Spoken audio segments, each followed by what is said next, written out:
Olá! Seja bem-vindo ao canal da Primeira Igreja Batista da Ilha das Flores. Eu sou o pastor Eliomar Paixão e neste momento você está na nossa Escola Bíblica Dominical.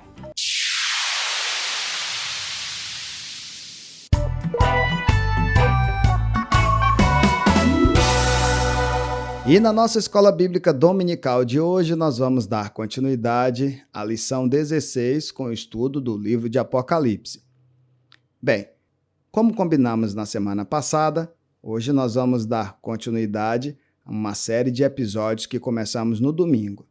No domingo nós estudamos apenas acerca da ilha de Patmos. Hoje daremos início a uma sequência de 7 episódios relacionados às 7 igrejas do Apocalipse. Começaremos com a igreja em Éfeso. Mas eu gostaria de fazer 3 observações antes de começarmos. Primeiro, durante esses episódios, como no domingo passado, não teremos a dinâmica os bereanos, por conta dessa configuração que preparamos para estes episódios. Depois, nos próximos estudos, voltaremos com nossa dinâmica, ok? Segundo, nós não entraremos aqui nas discussões de interpretações dos elementos simbólicos do livro de Apocalipse, tá bom? Vamos continuar com a nossa proposta de estudar o livro de forma panorâmica e por outras vertentes, não só esta teológica ou espiritual, ok? E a terceira é que esses episódios serão baseados neste material didático aqui, que está aqui na sua tela. Na coleção Conheça o Novo Testamento, edição 5, Apocalipse, eis que venho sem demora. E no livro Tem Mensagem para Você, do autor Israel Belo de Azevedo. Se você quiser se aprofundar um pouco mais acerca deste assunto de Apocalipse ou das 7 igrejas da Ásia Menor, eu te indico este material. Eu gostei muito deles e é exatamente por isso que eu resolvi compartilhar com vocês. Então, bora para a nossa quinta parte? E no episódio de hoje nós teremos Éfeso, a igreja que deixou de amar. Antes de tudo, eu gostaria de te convidar a conhecermos ou relembrarmos o conteúdo da carta que Jesus enviou para a igreja em Éfeso por intermédio do discípulo João. Então, vem comigo nessa ilustração que a gente vai ver junto. Apocalipse, capítulo 2. Ao anjo da igreja de Éfeso, escreva o seguinte: esta é a mensagem daquele que está segurando as 7 estrelas na mão direita e que anda no meio dos 7 candelabros de ouro. Eu sei o que vocês têm feito. Sei que trabalharam muito e aguentaram o sofrimento com paciência. Sei que vocês não podem suportar pessoas más e sei que puseram a prova os que dizem que são apóstolos, mas não são. E assim vocês descobriram que eles são mentirosos.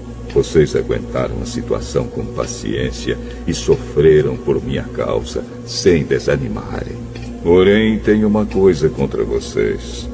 É que agora vocês não me amam como me amavam no princípio. Lembrem do quanto vocês caíram. Arrependam-se dos seus pecados e façam o que faziam no princípio. Aos que conseguirem a vitória, eu darei o direito de comerem da fruta da árvore da vida que cresce no jardim de Deus.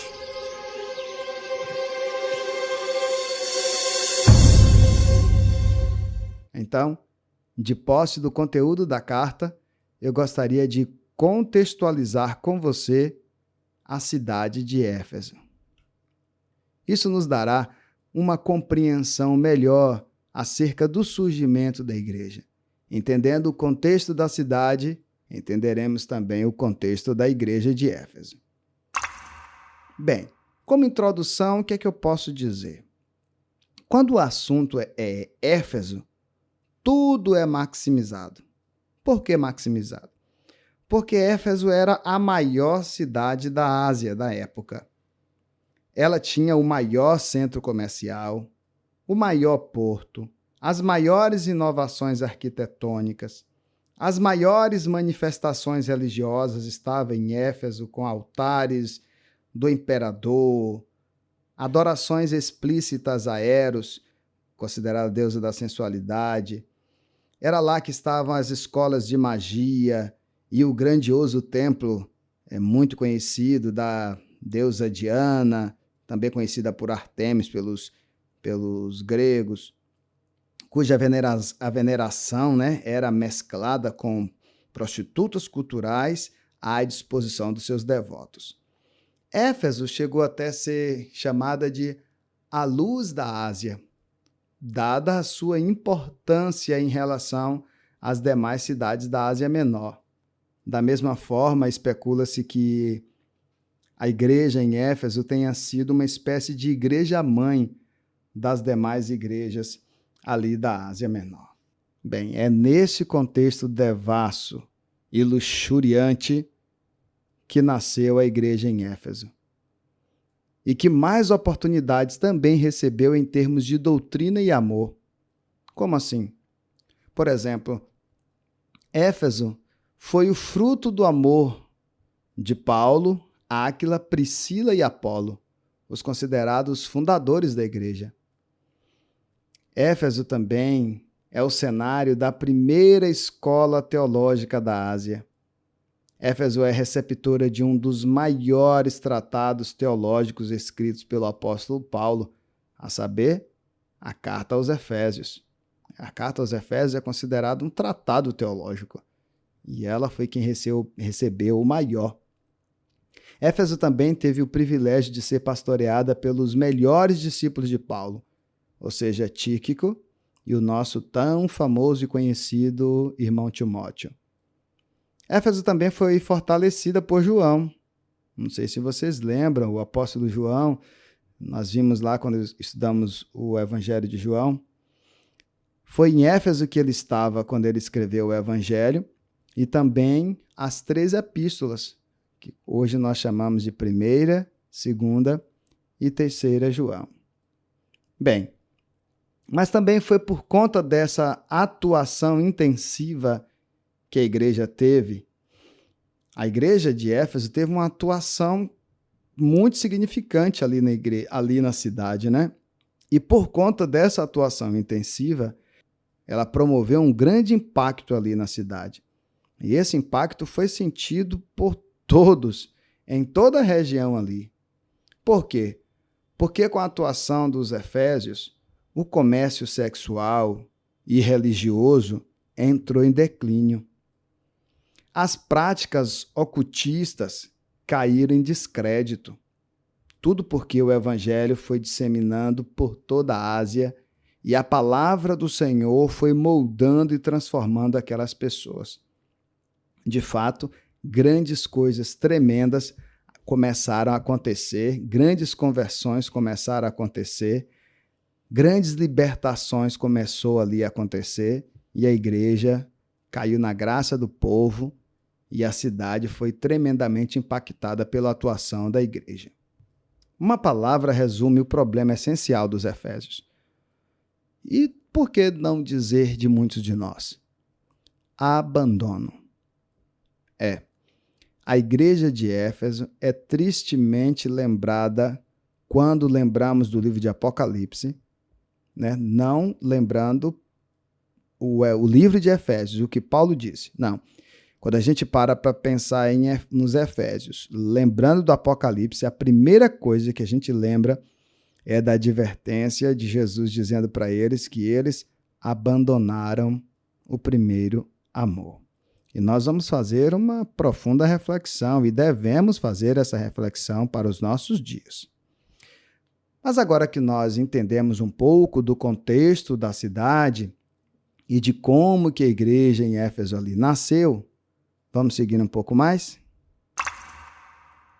Nós agora vamos fazer algumas perguntas para o nosso estudo e nós vamos tentar ir respondendo cada uma delas. A primeira pergunta: quem recebeu esta carta? Bem, a carta foi dirigida a igreja de Éfeso por meio de sua liderança, personificada aqui do anjo, isto é, do pastor da comunidade. Mas devia também ser lida também pelas 7 estrelas, ou seja, os líderes das igrejas. Alguns estudiosos divergem um pouco em relação a essa questão dos 7 anjos ser os 7 pastores. Alguns dizem que os anjos são os pastores, outros dizem que os anjos são as próprias igrejas do Senhor Jesus. Mas sendo uma coisa ou outra, para nós não vai mudar nada. O que importa é que a carta foi sim endereçada à igreja. Bem, Éfeso fica na atual Turquia. E a igreja ali foi fundada por Áquila, Priscila e Paulo. Ela teve como pastores Timóteo, João e o Tíquico, como eu disse na introdução. A igreja ela é chamada de candeeiro, de candelabro, de lustre, que sustenta lâmpadas, numa indicação de que nenhuma igreja tem luz própria, mas ela é sustentada pela luz de Cristo Jesus. Próxima pergunta. Como Cristo se apresenta para esta igreja? Bem, na parte B do primeiro versículo do capítulo 2, está assim: Estas são as palavras daquele que tem as 7 estrelas em sua mão direita e anda entre os 7 candelabros de ouro. Neste caso, o emissário, o autor da carta, é Jesus. Jesus é aquele que conserva na mão direita a sua igreja. Jesus se apresenta assim para consolar os seus fiéis. A igreja que segue a Jesus, gente, não tem o que temer. Ele a conserva. O crente que está na mão de Jesus, o cristão que está na mão do Senhor, não tem o que temer. A pergunta que você deve se fazer é: você está nas mãos de Jesus, o Cristo? Jesus conhece a sua igreja. Ele tem relacionamento com a sua igreja, desde que esta o permita. Ele sabe da necessidade da igreja. Ele acompanha o seu desenvolvimento. A verdade se aplica a cada um de nós. Você tem um relacionamento com o Senhor? É uma pergunta que também devemos responder. Então, Cristo se apresenta desta forma, como aquele que tem a igreja em suas mãos. Qual foi a advertência que eles receberam do Senhor? Bem, disse o Senhor: Contra você, porém, tenho isto: você abandonou seu primeiro amor. Lembre-se de onde caiu. Arrependa-se e pratique as obras que praticava no princípio. Se não se arrepender, virei a você e tirarei o seu candelabro do lugar dele. Veja só, o grande problema dos Efésios foi o abandono. Repare, observe uma coisa: ninguém abandona deliberadamente a leitura da Bíblia, mas vai abandonando aos poucos até se transformar num abandono de fato. O abandono é fruto da autossuficiência e da capacidade humana de olhar apenas para si próprio.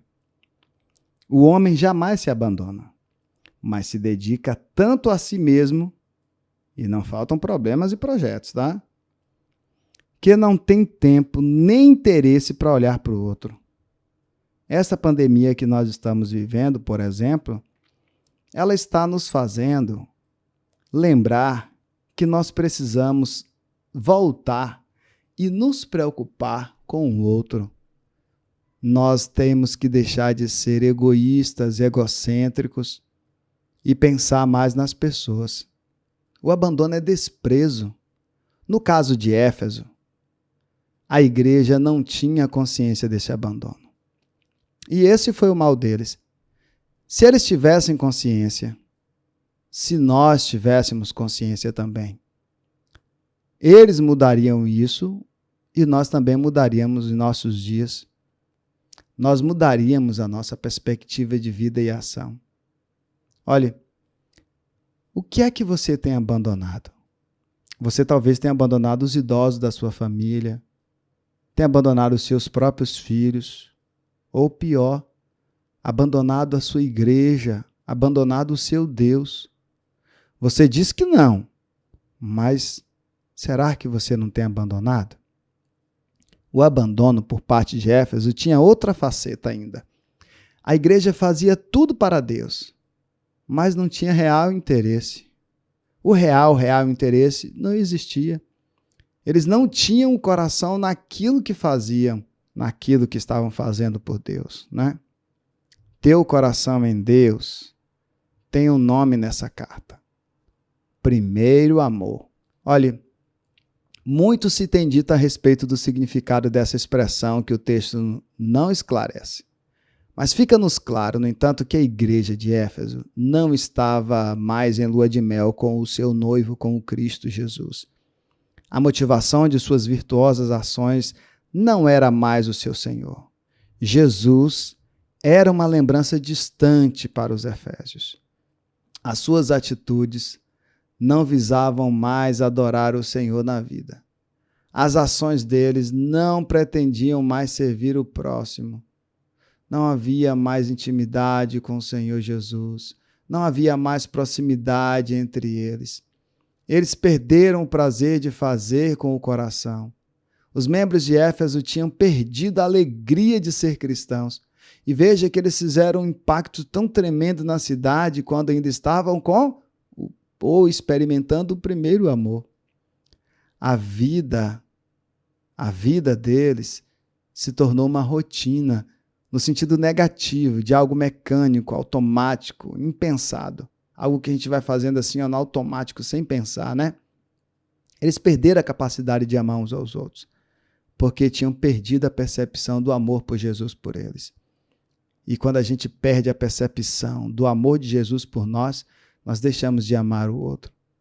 Eles perderam a perspectiva sadia a respeito de si mesmos, ao perderem a noção de que o centro de sua missão era Jesus Cristo. Por isso, as suas vidas não tinham vida. Olha só que interessante, né? As suas vidas não tinham vida. Não havia vitalidade. Não existia paixão. E isso também pode nos alcançar tranquilamente. Há cristãos assim, com suas vidas sem direção, desplugados de Jesus, sem paixão nenhuma por ele. Jesus faz aos Efésios e a nós um convite ao arrependimento. O arrependimento acontece quando há consciência da necessidade de mudar. E esta foi uma advertência que o Senhor Jesus fez a eles. O arrependimento se realiza quando a pessoa se deixa convencer por Deus da necessidade de mudar. E não é uma consciência só própria, mas ela se permite ser conscientizada pelo próprio Senhor. Cuidado, meu irmão, minha irmã. Você, meu aluno que me ouve, cuidado. Se você sabe que precisa mudar, se você tem consciência de que precisa mudar, deixa o Espírito Santo te convencer.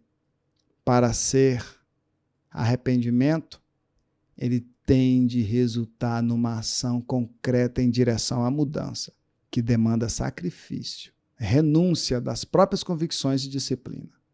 Merecemos o elogio que Éfeso recebeu? Merecemos a crítica que os efésios receberam? É Jesus que nos julga, gente. Mas podemos fazer também uma autoavaliação, tá certo? Então, pensemos um pouco acerca desta advertência que os efésios receberam do Senhor. Vamos para a próxima pergunta? Qual foi a promessa que os efésios receberam?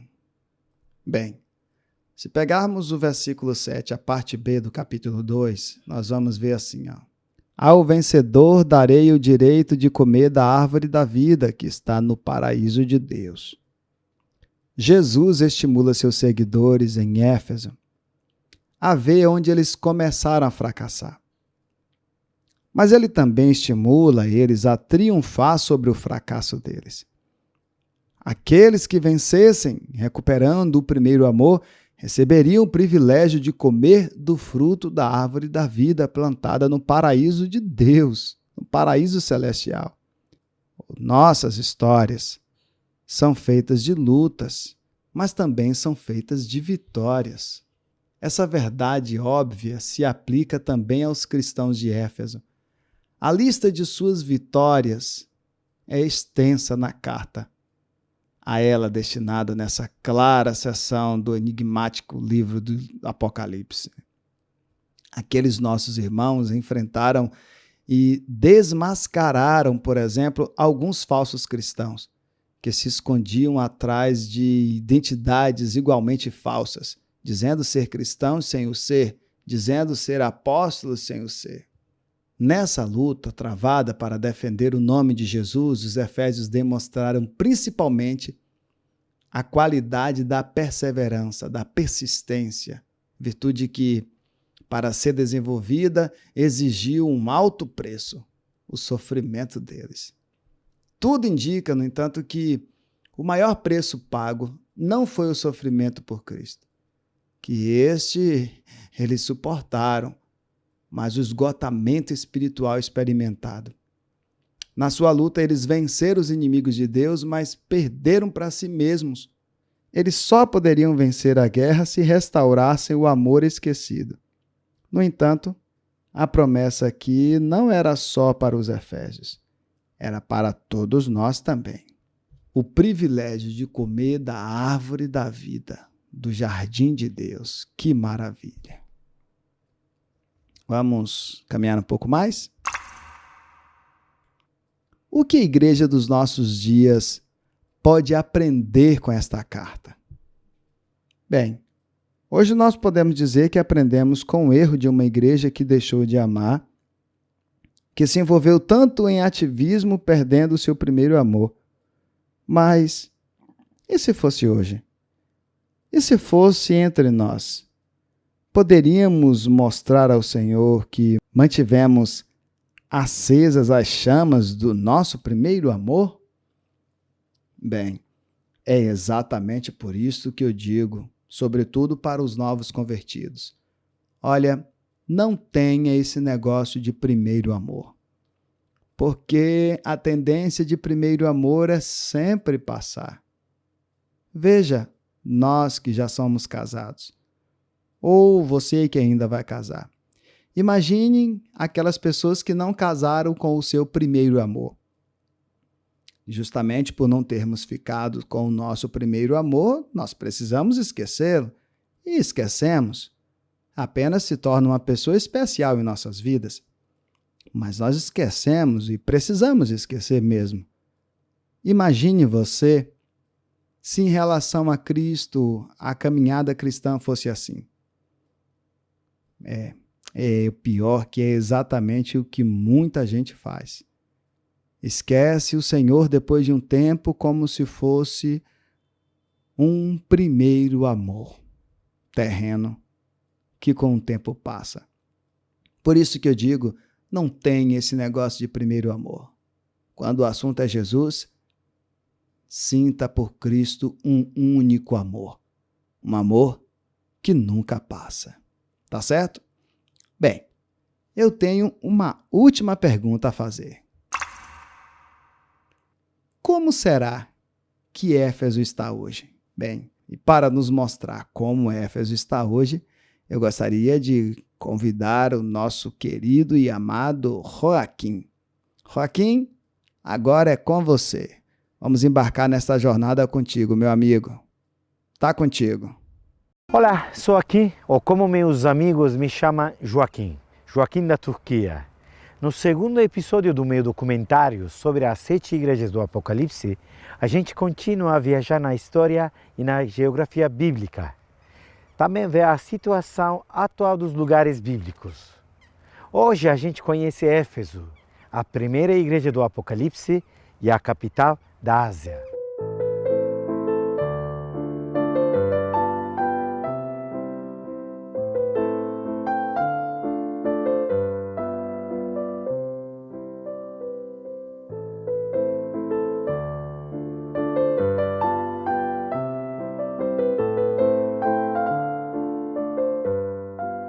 Lá tem uma coluna. Na realidade, uma reconstrução do século XX. Os arqueólogos usaram as pedras sobradas de um edifício destruído e saqueado para levantar de novo essa coluna.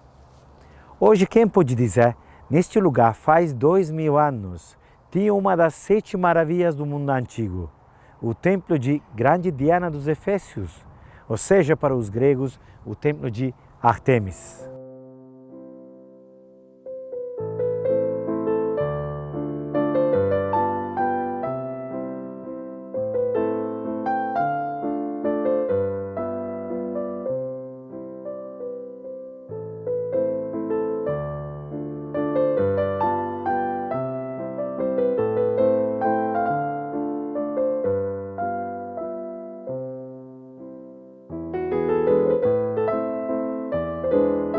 Às vezes o significado de uma palavra muda totalmente.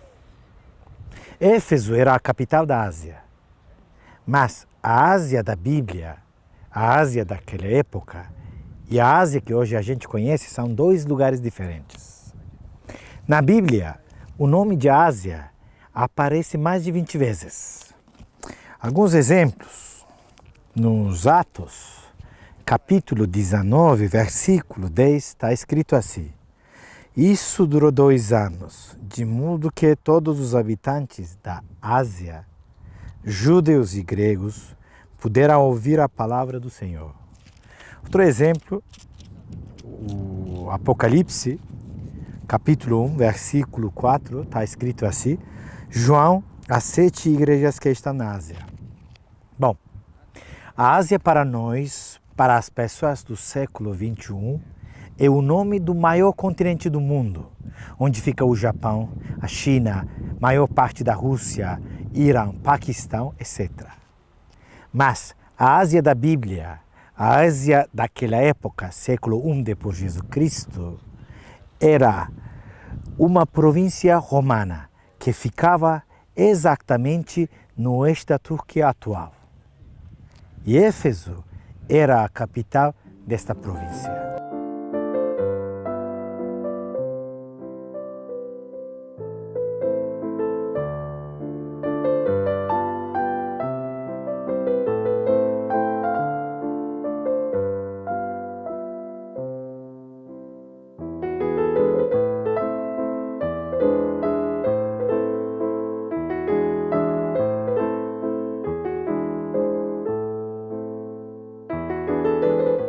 Primeiro vamos conhecer Éfeso de hoje.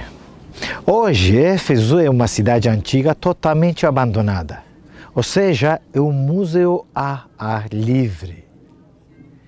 Fica no extremo ocidental da Turquia, quase na costa do Mar Egeu.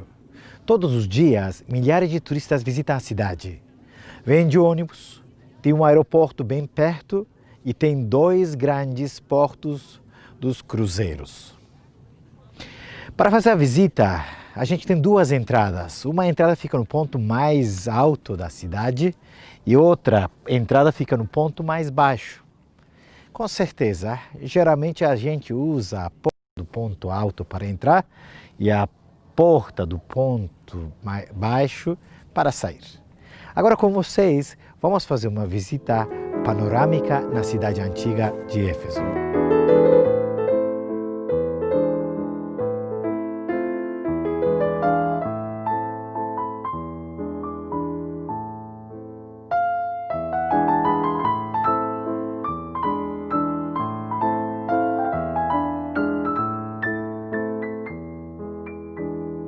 Entrando pela entrada do ponto mais alto, a gente chega onde tem a parte administrativa.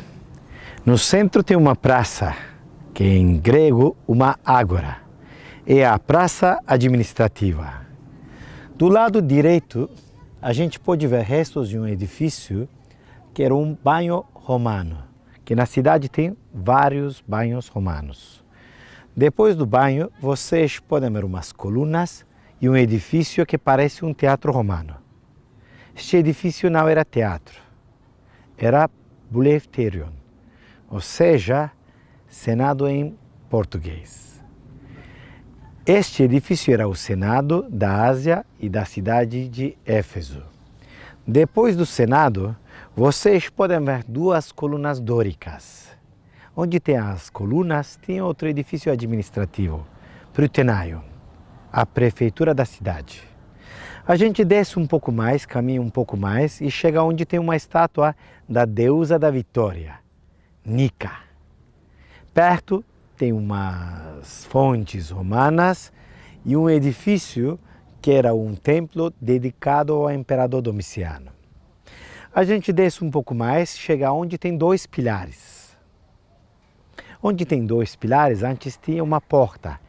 Porta de Heracleso Hercules, que hoje só existem pilares como estátuas de Heracles. Era o limite da parte administrativa. A partir dos pilares, começa a parte pública, onde moravam os governadores, os ricos da cidade. Hoje tem uma avenida do mármore, tem uma estátua, várias colunas e restos das lojinhas daquela época.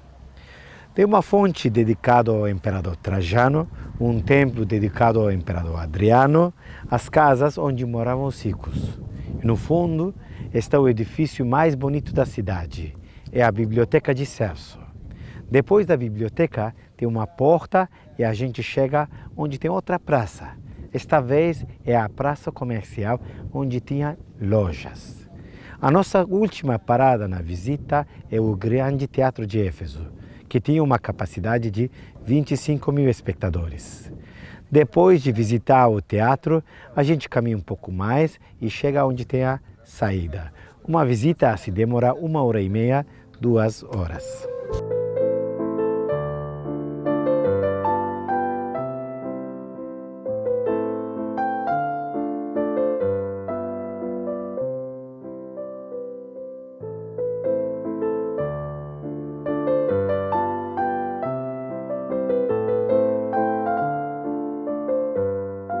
Ao ouvir isso, ficaram furiosos e não paravam de gritar. Grande é a Diana dos Efésios. O tumulto se espalhou pela cidade toda. A multidão se dirigiu em massa ao teatro, arrastando os macedônios Gaio e Aristarco, companheiros de Paulo na viagem. Paulo queria ir até a Assembleia, mas os discípulos não o deixaram. Também algumas pessoas importantes da província, que eram seus amigos, mandaram pedir que ele não se arriscasse a comparecer ao teatro. Enquanto isso, um gritava uma coisa, outro o contrário. E a confusão era geral na Assembleia.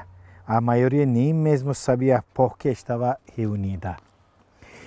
O que aconteceu aquele dia, aconteceu aqui neste lugar. Agora a gente está no Grande Teatro de Éfeso. É um teatro realmente grande, tem uma capacidade de 25 mil espectadores.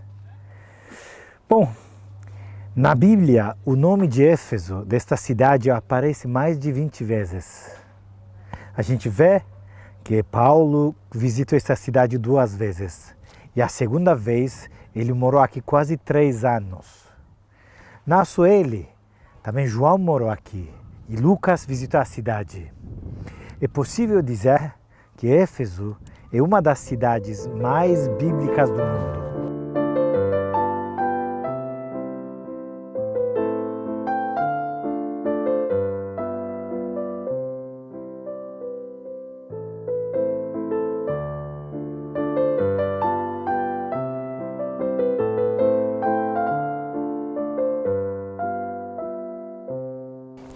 Eu sempre digo, eu não sou uma autoridade religiosa.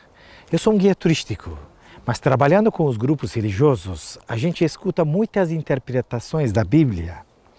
Uma interpretação sobre o Apocalipse, que eu acho ótima, é assim. A Bíblia começa com o livro do Gênesis.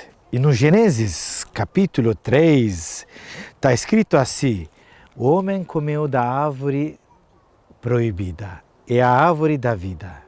E o Senhor Deus o expulsou do jardim de Éden, do paraíso. Assim a Bíblia começa com o pecado e com o castigo. Mas o último livro da Bíblia é o Apocalipse. E no Apocalipse, na carta escrita para a igreja de Éfeso, capítulo 2, versículo 7, está escrito assim: quem tem ouvidos, ouça o que o Espírito diz às igrejas. Ao vencedor darei como prêmio comer da árvore da vida, que está no paraíso de Deus. Por isso, a Bíblia termina com perdão, com esperança e com o prêmio. O prêmio é a fruta da árvore da vida.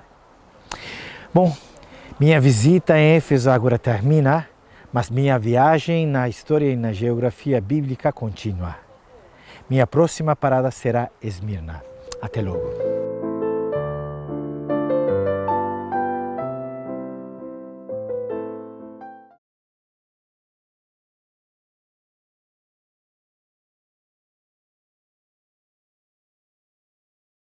Pronto, por hoje é só. Até o próximo domingo com a sexta parte dessa nossa jornada, tá bom?